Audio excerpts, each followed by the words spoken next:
messieurs, bonsoir et bienvenue dans ce journal. La mission du ministre de l'Hydraulique et de l'Environnement dans la région de Tawa a pris fin avec l'étape d'Ilela où le ministre Issoufou Issaka a effectué plusieurs visites. Les précisions avec nos reporters Hawa Mahmoudou et Laouli Sini.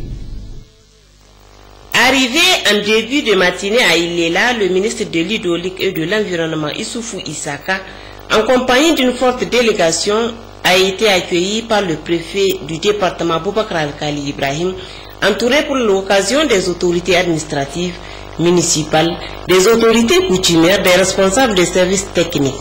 Puis après, le ministre a effectué plusieurs visites à Ilela, Gidankaru et Tajaye sédentaire. En premier temps, nous avons visité les chantiers de construction des locaux de la direction départementale de l'environnement,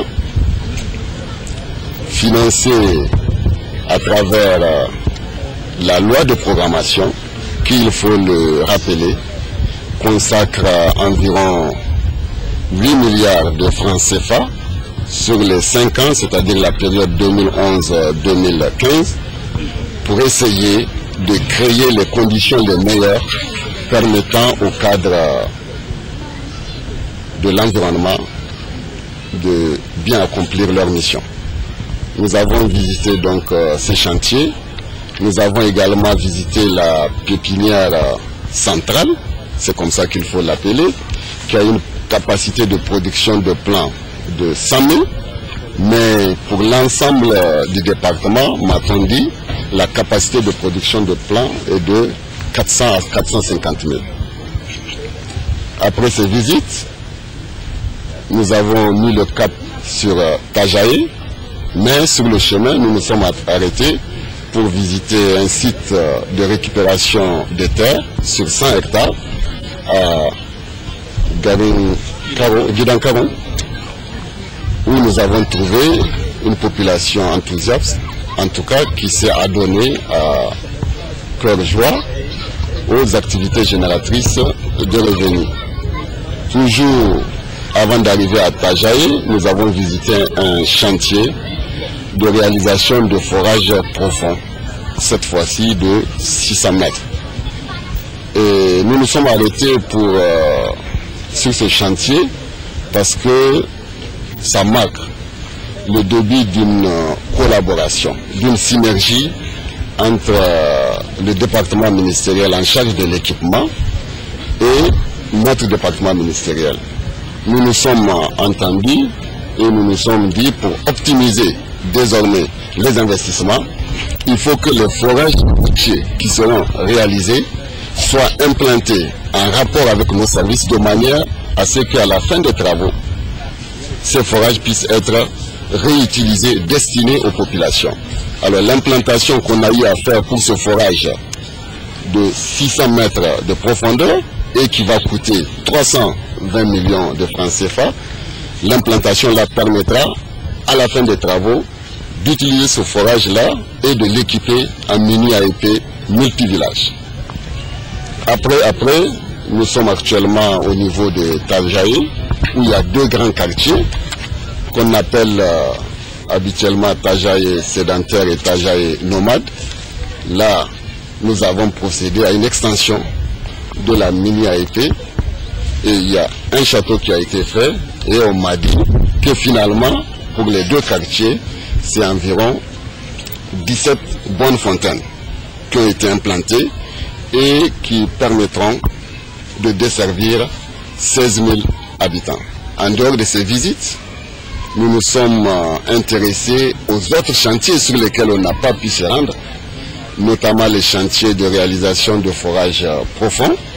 Et un autre chantier, cette fois-ci en hydraulique urbaine, qui consiste à la réalisation de 4 forages profonds au niveau du chef-lieu de région, donc de la ville de Tawa, 4 forages profonds qui viendront doubler pratiquement la capacité de production. Ces forages-là, les travaux pour ces forages, les marchés viennent d'être signés et l'entreprise a, selon l'ordre de service qui lui a été notifié, 1 mois à 2 mois pour commencer les travaux. Aussi, le ministre Issoufou Issaka a tenu à remercier les autorités régionales, les services techniques, les entreprises et enfin les populations. Ces populations très enthousiasmées ne cesseront de dire merci. Merci aux autorités de la 7e République, au premier rang desquelles son Excellence El Hadji Mahamadou Issoufou, président de la République, chef de l'État.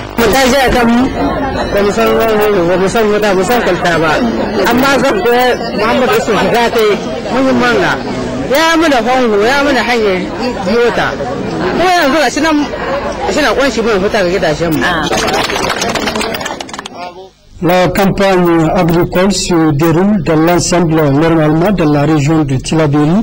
C'est ce qui ressort de l'entretien que le directeur régional de l'agriculture a accordé à l'une de nos équipes de la station régionale de Tillabéri. Dans la région de Tillabéri, la campagne agricole a débuté dès la deuxième décade du mois d'avril avec les premières pluies tombées dans les départements de Filengue, Balayara et Torodi, et qui ont permis aux paysans de procéder au semis. À la date du 10 juillet 2013, et selon les statistiques de la Direction régionale de l'agriculture, 1899 villages sur les 1997 que compte la région ont semé, soit un taux de réalisation régionale de semis de 95%. Les stades phénologiques que nous constatons au niveau de la région, c'est le talage. Le plus avancé sur le talage, c'est 2% de talage. Et le stade dominant, c'est la levée, avec 47%, notamment entre les deux à la levée avancée qui représente environ 20%. La situation phytosanitaire au niveau de la région, elle est globalement calme. Il n'y a pas, en tout cas, de ravageurs qui nous préoccupent pour le moment. En tout cas, sur l'ensemble des départements, la situation est globalement calme. Il y a également les produits phytosanitaires. Le ministère de l'Agriculture, donc très tôt, nous a doté de près de 6 000 litres de produits phytosanitaires, ce qui nous permet de prévoir une couverture de 10 000 hectares en cas d'infestation de différents types de ravageurs. Nous avons également le récent recrutement par le ministère des agents de l'agriculture. Nous avons bénéficié de 33 agents, toutes les disciplines confondues. Donc ces agents vraiment nous ont permis de rehausser le niveau de l'encadrement. Il y a également le renforcement de capacité en termes de logistique. Parce que cette année, en avril, nous avons reçu 20 motos, 2 véhicules 4x4, ce qui nous permet vraiment d'être au point en termes de suivi de la campagne. A noter que la région de Tillabéri a bénéficié de 1458 tonnes de semences de mil et 270 tonnes de sorgho comme appui en semences de l'État du Niger. Et les partenaires au développement, à savoir l'AFD, la CCA, la FAO et la GIZ. À savoir également que la campagne agricole évolue normalement avec une pluviométrie régulière et bien répartie dans l'espace et dans le temps, et un cumul pluviométrique maximal de 232 mm en 12 jours à Kirtachi dans le département de Kolo. Parlons encore de la campagne agricole 2013 à Maradi. D'importantes dispositions ont été prises et à temps par l'État et ses partenaires pour une meilleure campagne agricole dans cette région. Reportage Adil Al-Galas et Mamanimo. Il faut rappeler qu'à Maradi, la campagne agricole d'hivernage 2012 a été caractérisée par des dispositions importantes prises à temps par l'État et ses partenaires pour une meilleure campagne agricole, notamment en intrants, c'est-à-dire les semences, engrais, pesticides, ainsi que par la distribution gratuite ciblée des GC et la vente de céréales à prix modéré, en plus d'une bonne pluviométrie enregistrée. Pour la présente campagne agricole en cours, des semences améliorées pour 1067 tonnes ont été mises à disposition des producteurs de la région par l'État, la FAO, le PUSADER, l'AFD, le PMERSA, le PPAAO et plusieurs autres partenaires de l'État nigérien.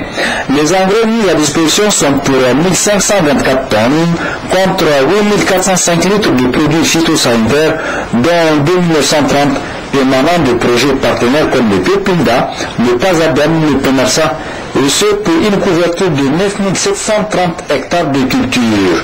Il faut ajouter des appareils de traitement avec un appui en distribution gratuite ciblée des céréales. Un appareil de traitement brigadier et camion, 429, dont 4 appareils pour camion prépositionnés dans le département du Meilleur d'Akoro et Tessawa. La distribution gratuite ciblée est à pour 1291 tonnes, donc 420 tonnes pour les pommes par mois ou pour 4 passages. De la vente à prix modéré est à 1645 tonnes par mois. Pour un rappel, il faut préciser qu'à la date de la première décade du jeu, sur 2554 villages et tribus agricoles de la région de Maradi, 2435 ont effectué des semis hybrides partiels à 1000 et sorgho, soit un taux de 95%, c'est-à-dire 119 villages n'ont pas effectué les premiers semis hybrides de 1000 et sorgho, soit à 5%. Les stades de culture varient de la levée à la montaison, notamment dans les départements du Magaloufa et des Gazawa. De toute évidence, et conformément à sa politique, le gouvernement de la 7e République ne ménage aucun effort pour la mise en œuvre du plan de développement économique et social à travers l'axe 3 qui vise la promotion de la sécurité alimentaire et le développement agricole durable par l'accroissement et la diversification des productions. Pour ce faire, la ferme volonté y est avec l'appui des partenaires au développement de notre pays. Nous vous informons que vous pourrez suivre en partie magazine de cette édition la conférence de presse animée par le directeur général de la Bagri relativement au mécanisme de fonctionnement de son institution. Rendez-vous donc en fin de journal. Le thème paix, islam et tolérance était au centre d'une conférence iftar organisée hier à l'université Abdouloumouni de Niamey par l'association des étudiants musulmans du Niger en collaboration avec le centre culturel américain. Compte rendu Gérard Ablaziz et Askou Jibrilla. Ils étaient nombreux, étudiants notamment, à répondre à l'appel de l'association des étudiants musulmans du Niger, AEMN, pour cette conférence iftar au 12e jour du mois béni de Ramadan, sur le thème Islam, paix et tolérance. Il paraît que le Ramadan, le lien entre Islam et paix d'une part, et entre Islam et tolérance d'autre part, n'est qu'un lien naturel. Ainsi, le thème est tout naturellement important pour un certain nombre de raisons parmi lesquelles nous pouvons retenir celle-ci. La religion musulmane est strictement indissociable à la paix, à travers son étymologie, sa formule de salutation quotidienne, et au-delà à travers l'un des noms d'Allah qui a relevé cette religion, à savoir As-Salam. Son insistance quant au respect des droits de toutes les créatures pour le bien-être matériel, moral et spirituel de la communauté. Pour toutes ces raisons et d'autres même évoquées, il devient évident que ces thèmes tombent à point nommé dans un monde de crainte, d'inquiétude, mais aussi de risées, de haine et de panique. Ces situations gênantes ne doivent pas empêcher de réfléchir sur les voies et moyens que l'islam a mis à disposition de l'humanité pour vivre et s'épanouir dans la paix, la quiétude et la justice sociale. Cela s'avère plus nécessaire encore où le monde musulman et beaucoup d'autres communautés se trouvent victimes de toute forme d'agression, mettant en rude épreuve la coexistence pacifique entre le peuple et les nations. Les débats et réflexions prévus durant cette conférence auront atteint leurs objectifs s'ils arrivent à nous éclairer sur les voies et moyens pour réaliser la paix et le respect réciproque entre les individus, les pays et les cultures. L'AEMN a collaboré dans l'organisation de cette conférence iftar avec le Centre culturel américain, CCA. Le gouvernement américain n'est pas contre l'islam. Le gouvernement américain ne prend pas parti ni pour ni contre quelque religion que ce soit, ni quelque tendance que ce soit au sein d'une religion. L'attitude, donc, du gouvernement américain envers l'islam, c'est la même attitude qu'elle a envers toutes les religions du monde. C'est le respect des croyances et le respect de la liberté de chaque individu de vivre sa vie comme bon lui semble. deux éminents conférenciers, Cheikh Bourema Daouda, imam de la mosquée de l'université Abdou Moumouni, et l'américain d'origine sénégalaise Abdoulaye Sall ont animé la conférence. On retiendra de celle-ci que l'islam est une religion de paix et de tolérance, que la tolérance conditionne la paix et que cette dernière à son tour conditionne le développement durable. Cérémonie de remise de prix cet après-midi. Lauréat de la première édition du concours de lecture du Saint-Coran en Moussabaka, organisé à l'intention des enfants de 4 à 6 ans par le groupe de radio et télévision Labari, Récit et Yoari Isaka. En ces mois bénis de Ramadan, la lecture du Saint-Coran est prescrite et méritoire pour les musulmans. C'est pour cela que la radio-télévision Labari a démarré depuis le 13 juillet 2013 une compétition de lecture du Saint-Coran Moussabaka. Cette compétition concernait les enfants de 4 à 6 ans et cet après-midi, elle décide de récompenser les meilleurs. C'est un grand plaisir pour moi en ce mois béni de Ramadan. Je comprends bien que la lecture coranique, qui fait partie aussi de l'éducation, fait partie de notre coutume parce que au Niger, nous sommes un pays laïque, mais un pays profondément islamique. L'islam, c'est une religion de tolérance. Et je voudrais inviter tous les croyants de bien vouloir prier pour que la paix, la tranquillité et la stabilité règnent au sein de notre cher et grand pays, le Niger. Je voudrais vous encourager à poursuivre, à inculquer cette religion de Dieu, cette religion du prophète sallallahu alayhi wa sallam dans l'esprit et les cœurs de nos enfants, parce qu'au Niger, nous avons un islam de tolérance, un islam modéré. Le Coran est la base de l'islam. Donc il est très intéressant que les Nigériens s'intéressent beaucoup à faire apprendre le Coran à leurs enfants. Ce que nous voyons ici, alhamdulillah, l'islam essentiel, l'islam authentique, c'est l'islam de la paix, c'est l'islam de la tolérance, c'est l'islam de la compréhension entre les êtres humains, n'est-ce pas? L'islam est contre l'extrémisme et contre ce qui se passe dans certains pays au nom de l'islam, alors que l'islam c'est la paix. Donc nos ulama, nos savants de l'islam insistent pour faire comprendre aux Nigériens le vrai islam, n'est-ce pas? L'islam du Coran et de la sunna du prophète sallallahu alayhi wa sallam. Plusieurs prix ont été attribués, ils sont constitués essentiellement du Saint-Coran, des vêtements, des enveloppes.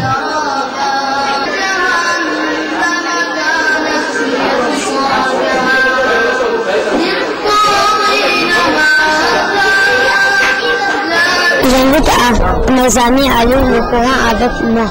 Je suis content, j'ai eu des cadeaux et je lis le Coran toujours.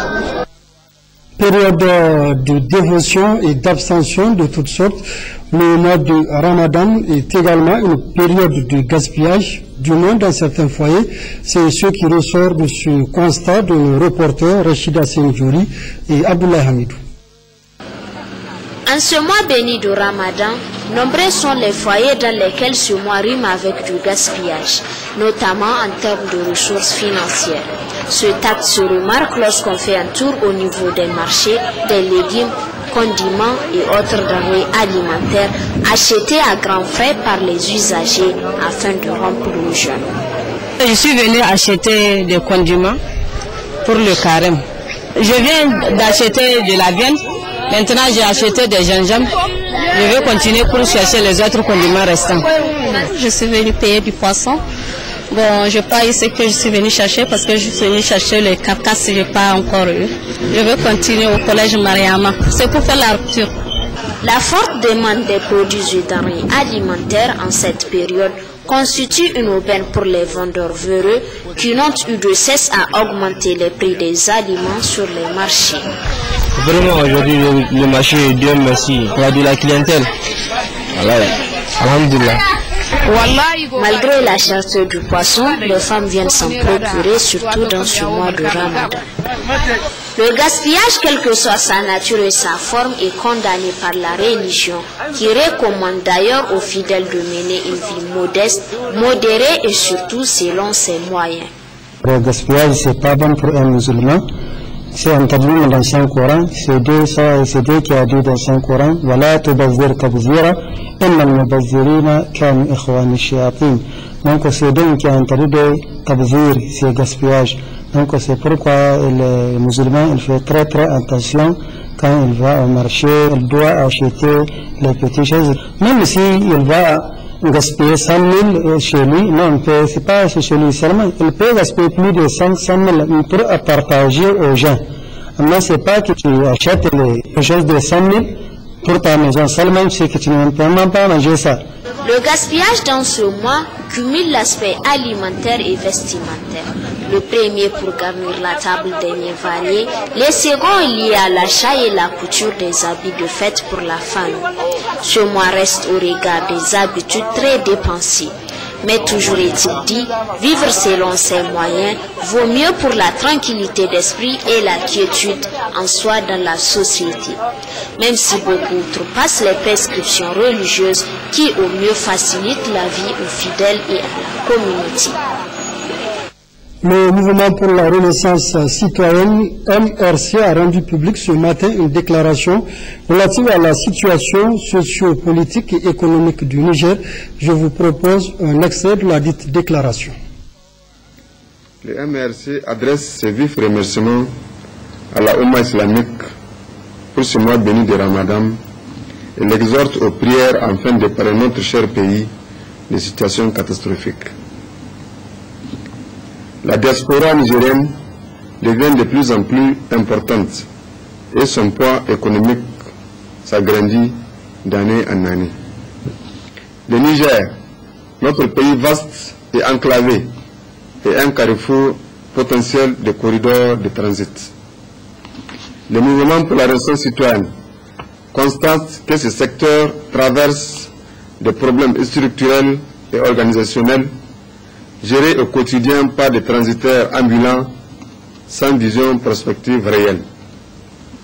Le mouvement pour la renaissance citoyenne demande au président de la République de tout mettre en œuvre afin de redonner confiance à notre société de transit dénommée NITRA qui aspire aux attentes des populations en matière de délai, régularité, sécurité et coût. L'énergie est au cœur du développement de tout pays. L'énergie est un paramètre essentiel de l'activité économique et de l'essor social. Le mouvement pour la renaissance citoyenne encourage les responsables de la Nigélec pour le développement de la coopération et du partenariat avec notre voisin le Nigeria en matière des interconnexions électriques transfrontalières. Le mouvement pour la renaissance citoyenne rappelle au président de la République de son serment devant Dieu et le peuple nigérien, qu'il est seul comptable devant le peuple et lui demande de s'armer davantage de courage en ce début de la saison hivernale. Le mouvement pour la renaissance citoyenne exhorte le gouvernement à prendre toutes les dispositions nécessaires pour une bonne campagne agro-silvopastorale. Le mouvement pour la renaissance citoyenne, prêt à accompagner le président de la République dans sa détermination à remettre l'administration au travail, se fera le devoir de dénoncer tout acte malveillant de tout responsable étatique d'où qu'il vienne. Élu pour un nouveau mandat de 4 ans à la tête de la Fédération nigérienne de football à l'issue de l'AG électif tenu hier à Agadez, le colonel Jibril Hamidou a regagné Niamey ce matin. L'heure est au travail, a entre autres déclaré le colonel Pelé, reporter Jibril Namalka et Issou Suleiman. Après un premier mandat de 4 ans réussi avec brio, le monde footballistique nigérien a renouvelé sa confiance au colonel Jibril Hamidou dit Pelé. C'était à l'issue de l'Assemblée générale élective d'Agadez. Sur les 115 votants, Pelé a enregistré 113 voix pour, une abstention et une voix contre face à son adversaire Abdelkader Dambajo qui a jugé utile de désister au profit de la candidature du colonel Pelé. Une consécration à mettre à l'actif de tous les Nigériens, en premier lieu le président de la République El Hadj Issoufou Mahamadou, qui n'a ménagé aucun effort pour accompagner le football nigérien. Ça a été une campagne, c'est normal, c'est l'adversité, ça existe, c'est la fédération nigérienne, tout le monde aspire à la diriger, surtout aujourd'hui qu'on pense que c'est devenu quelque chose de très important. Donc je leur demande d'être fair play et de reconnaître que ça a été ça, c'est la reconnaissance du travail fait. C'est surtout pour ça que je remercie les délégués et tout le monde sportif nigérien, surtout le monde footballistique. Je suis satisfait d'une chose, ce que les gens ont reconnu, le travail abattu et les résultats obtenus. C'est ça qui a milité en notre faveur. Je tiens à remercier aussi en première position le président de la République, chef, premier capitaine du MENA, comme on a l'habitude de le dire, qui a cru en nous pendant le premier mandat et qui continue à croire en tout cas en football, ainsi que le gouvernement de la 7e République et tout le peuple nigérien. Nous allons continuer l'œuvre que nous avons commencée, l'édification des stades régionaux, donc la réfection des stades régionaux et la mise en place des structures donc pour la pratique du football de base, pour le développement du football des jeunes, le football de base, notamment donc les centres techniques régionaux et le centre technique national qui a finalisé. À partir de là, je pense que ça sera comme une machine, il faudra bien l'huiler et mettre les mécanismes de fonctionnement. Nous sommes là, comme nous avons dit, pour rassembler les gens autour du football nigérien, autour du football national. Nous avons réussi ça au premier mandat, nous allons continuer cette œuvre-là sur le deuxième mandat, parce que le football nigérien a besoin de tous les Nigériens, de les avoir autour. C'est par ça qu'on peut construire, c'est avec ça qu'on peut réussir aussi. Dépêchés spécialement par la CAF et la FIFA, Maître Augustin Senghor et Anjorin Moucharaf ont magnifié la confiance renouvelée au colonel Pelé. Ce congrès électif de la Fédération nigérienne du football a démontré toute la maturité de la famille du football du Niger. Et je crois que ce que j'ai vu au Niger, c'était formidable, c'était fantastique. Et vous savez, on ne sait pas faire le bonheur d'un peuple dans la divergence. Et il faut qu'on dise non pas du tout. On doit être unis. Et nous avons vu là un congrès uni où les gens se sont exprimés librement, sans contrainte, et selon les tests qui se sont donnés eux-mêmes. Et la commission électorale a fait un travail excellent. Et elle a pu conduire cette assemblée générale des mains du maître. Et je crois que nous ne pouvons pas dire à la FIFA et à la CAF autre chose que ce que nous avons vu. Nous avons vu, nous avons entendu, et comme il l'a dit, nous rendons compte de ce que nous avons vu et entendu. Une AG de qualité, une AG démocratique, une AG où on a senti la cohésion et surtout la mobilisation de tous les acteurs du football. Si une AG se tient donc à Agadez, qui n'est pas à la porte à côté, et qu'on est pratiquement 101 clubs sur les 105, c'est cela, ça montre la mobilisation des acteurs du football autour de leur fédération, autour du président qui a été réélu et autour de leur comité exécutif. Et je pense qu'il y a à travers cette assemblée générale un espoir qui est en train de poindre pour le football nigérien. Et comme l'a dit Anjorin, je vais marcher sur ses pas, que tout le peuple nigérien se mette derrière son nouveau président de fédération et l'équipe fédérale qui a été mise en place. Et je suis sûr que certainement vous aurez des lendemains encore aussi réjouissants que les 4 ans que vous avez passés. Les supporters sont aussi d'avis que l'union fait la force. Nous devons travailler la main dans la main pour le bonheur du football nigérien.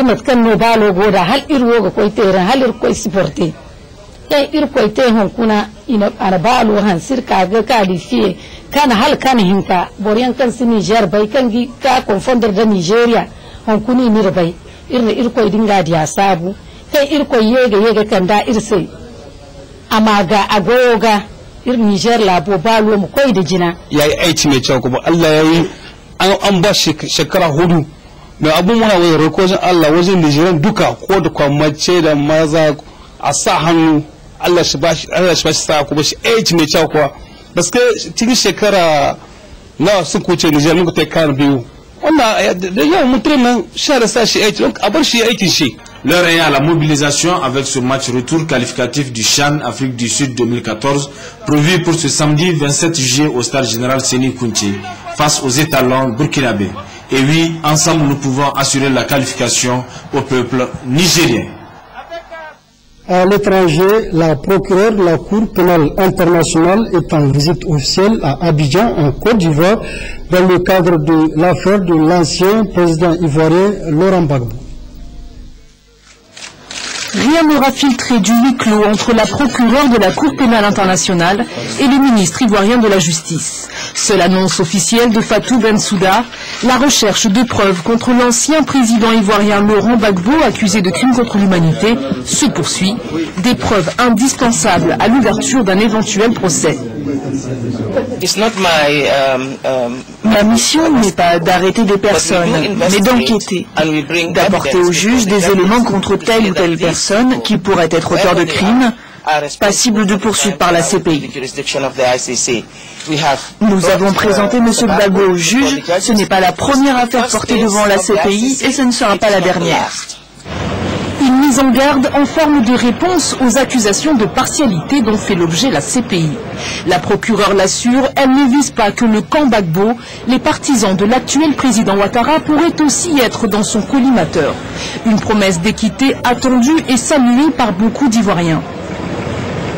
Ceux qui ont commis des erreurs, ceux qui n'ont pas commis des erreurs, qu'elles fassent tout pour qu'on ne puisse plus parler de victoire de vainqueur en Côte d'Ivoire. Si les preuves sont insuffisantes, il faudrait chercher un peu partout parce que les faits et les dires doivent correspondre. Au siège du parti de Laurent Gbagbo, cette visite officielle est très commentée. Ici, on a longtemps dénoncé une chasse aux sorcières visant les partisans de l'ex-président ivoirien. Et malgré les engagements de la procureure, les pro-Gbagbo restent sceptiques.